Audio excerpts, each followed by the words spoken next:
Union budget 2026 1 फरवरी को पेश होने वाला है। इस बार बजट में रेलवे सेक्टर में सरकार का खास फोकस रहने वाला है। इनमें सेफ्टी, फ्राइट कॉरिडोर और कंफर्ट पर सरकार का बड़ा खजाना खुलेगा, खासकर ऐसे समय में जब सरकार वंदे भारत, नमो भारत जैसे पैसेंजर और डेडिकेटेड फ्राइट कॉरिडोर जैसे कमर्शियल प्रोजेक्ट को भी काफी तवज्जो दे रही है। पिछले बजट यानी 2025 की बात करें तो कुल कैपेक्स उस बजट में करीब 2.55 लाख करोड़ था, जबकि इस बार अनुमान के मुताबिक रेलवे करीब 2.7 लाख करोड़ का रिकॉर्ड कैपेक्स जारी कर सकता है। इस बड़े खर्च को नई रेल पटरियां बिछाने, आम आदमी के लिए अमृत भारत ट्रेनों और जनरल कोच की संख्या बढ़ाने पर खर्च किया जाएगा।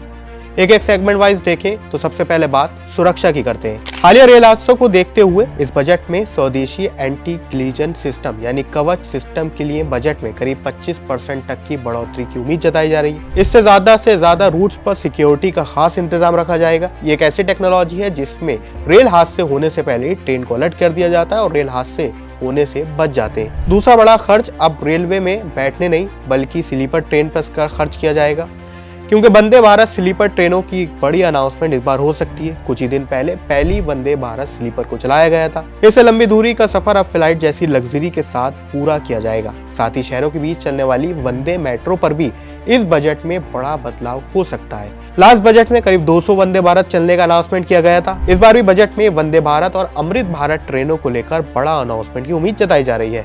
अब आते हैं तीसरे अहम पॉइंट पर, यह सीनियर सिटीजन कंसेशन। दरअसल कोरोना के दौरान बुजुर्गों के लिए किराए में मिलने वाली छूट को खत्म कर दिया गया था, यानी उनका किराया पहले की तरह अब कम नहीं है, उसको भी नॉर्मल किराए के आसपास कर दिया गया था।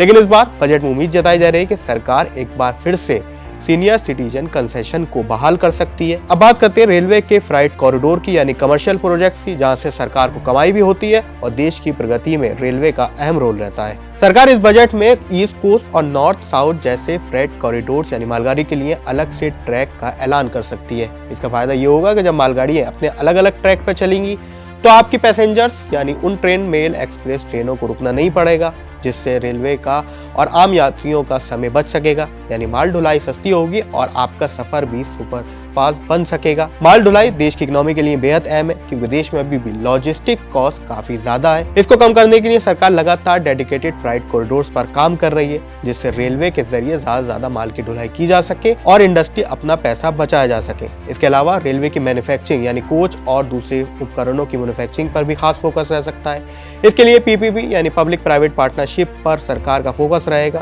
पिछली बार 4000 से ज्यादा ट्रेनों के डिब्बे बनाने का ऐलान किया गया था। इस पर भी सरकार बड़ा ऐलान कर सकती है, खासकर ऐसे समय में जब रेलवे से जुड़े कई स्टॉक्स काफी नीचे गिरावट के साथ ट्रेड कर रहे हैं। यानी आम बजट के दौरान अगर रेलवे में कोई बड़े ऐलान होते हैं तो आपकी भी कमाई रेलवे शेयर्स में हो सकती है। तो क्या आप भी रेलवे शेयर्स में निवेश करते हैं और रेल मिनिस्ट्री से कौन सी बड़ी उम्मीद लगाए बैठे, हमें कमेंट सेक्शन में जरूर लिखें।